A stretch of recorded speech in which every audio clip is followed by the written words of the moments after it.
Hello everyone! Welcome back to my YouTube channel. For today's video, magluto po tayo ng napakasarap na chicken sarsyado.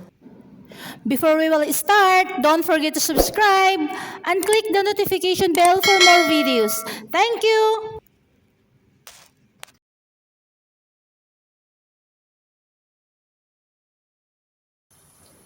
Sa ating lulutuin, kailangan po natin ng kamatis. Bali, medium size lang po yung kinuha ko. At saka hiniwa ko na rin po siya ng pahaba.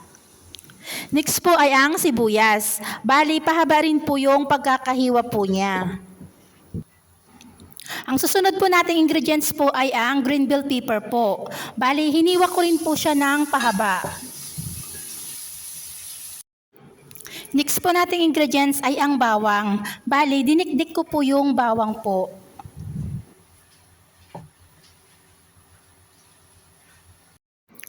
At ang pinakahuli po nating hihiwain ay ang carrots po.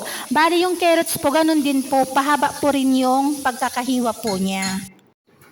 Bali, hiniwa ko na po yung chicken. Medyo malalaki po ang pagkakahiwa po niya. Bago ko po nilagyan ng lemon, hinugasan ko po munang maigi po yung chicken.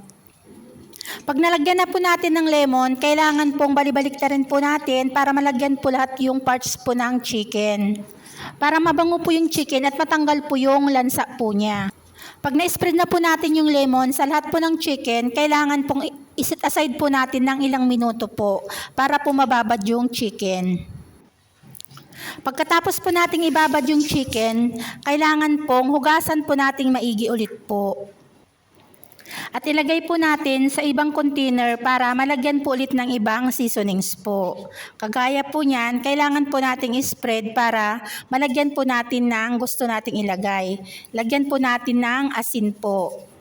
Pag nalagyan na po natin yung kabila po ng asin, kailangan po nating baliktarin para malagyan po ulit yung kabilang side po. Kailangan pong lagyan po lahat ng asin po para magkalasa po yung ating chicken. Pag okay na po at nalagyan na po natin lahat ng asin, ang next po nating ilalagay ay ang paminta. Kagaya po sa paglalagay po natin ng asin, ganun din po ang gagawin po natin sa paminta. Pag nalagyan na po natin yung kabila, baliktarin po natin para malagyan din po yung kabilang side po. Kailangan din pong pantay-pantay po yung pagkakalagay po din ng paminta po sa ating mga chicken para po masarap po at magiging malasa po siya. Tara, start na po tayong magprito. Bali, pinainit ko na po yung kawali. Nilagyan ko na rin po siya ng mantika. Bali, inisa-isa ko na po siyang ilagay po sa kawali. Sa pagpiprito po, kailangan po nating painitin po muna yung mantika para hindi po didikit po yung ating lulutuin. Bago ko po nilagay yung manok, nilitan ko po muna yung apoy po para po hindi po masunog yung chicken. Para maganda po yung pagkakaluto po nila. Pag nailagay na po natin yung ating chicken, kailangan i-check po natin kung nag-brown na po yung kabilang side po, kailangan po nating baliktarin. Bali, ang pagkakaprito po ng chicken po, hindi po siya yung toasted po. As in yung talagang medyo nag-brown lang po siya. Pag medyo nag-brown na po, kagaya po niyan, hanguin na po natin kasi pag nasobrahan po natin ng luto, kukunat po yung chicken po natin. Kailangan na po nating hanguin pag ganyan na po yung kulay po niya. Yan, naprito na po natin yung ating chicken.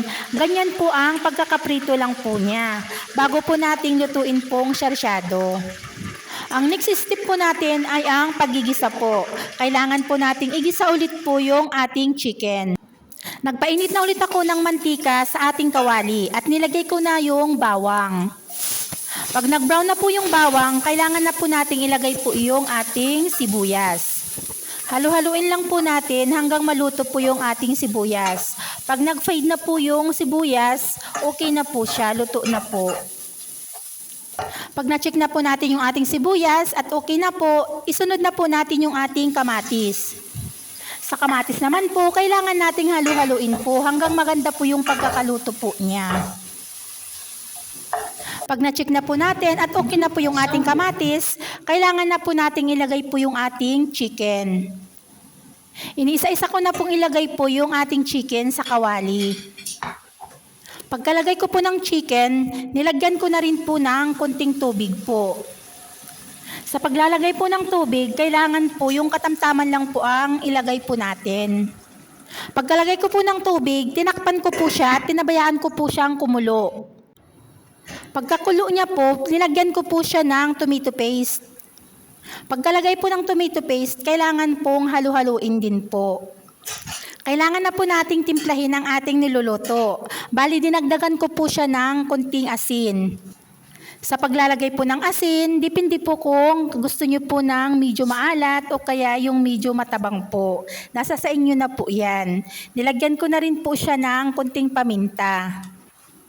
At ang sinunod ko pong nilagay ay ang ketchup po. Bali, nilagyan ko lang po siya ng konti para manamis-namis po yung lasa ng ating sarsyado. Bali, optional lang po naman ang paglalagay po ng ketchup po. Kung gusto nyo ng walang ketchup po, pwede naman po yun.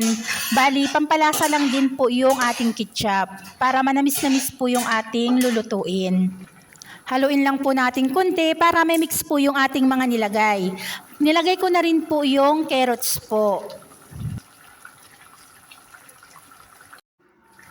At ang next ko pong nilagay ay ang green bell pepper po. Pag may red bell pepper po, pwede naman pong idagdag para mas colorful po yung ating lulutuin. At pagkatapos po, kailangan po nating haluin. I-check po natin kung konti lang po yung tubig, dagdagan po natin. Pero kung okay na po sa inyo na ganyan po karami yung tubig, wag na po nating dagdagan. Pagkatapos po nating haluin, kailangan po nating takpan at pabayaan po nating kumulo hanggang maluto po yung mga gulay. I-check po natin kung luto na po yung mga gulay, ilagay na po natin yung itlog po. Bali, 2 itlog lang po yung gagamitin po natin. Batihin lang po natin yung itlog bago po natin ihalo po. Para matanggal din yung kunting lansa po ng itlog, hinaluan ko ng kunting paminta.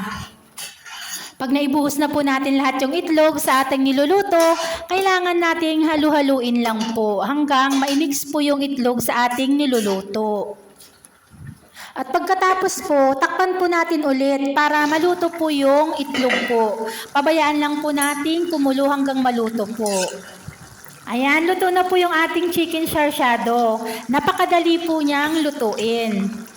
Kung gusto niyo po ng kunti lang po yung tubig, pabayaan niyo na lang pong kumulo hanggang maging kunti lang po yung pinakatubig po niya.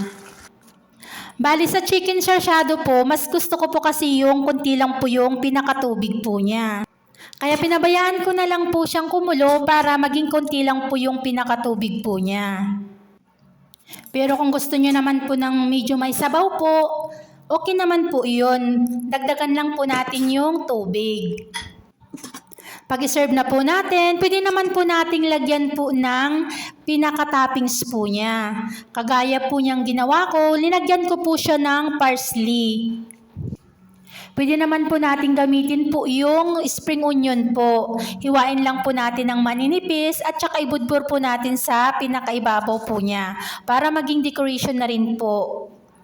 O kaya pwede naman po yung magprito po tayo ng sibuyas po. Yung pahaba lang po yung pagkakahiwa po niya. Pwede po yun. Ayan, tapos na po ang ating video for today. Sana nagustuhan nyo ang ating chicken sarsyado. Bago tayo magpaalam, don't forget to subscribe and pakiclick na rin po yung notification bell po para sa susunod ko pang mga videos. Salamat po! Thanks for your time and thanks for watching!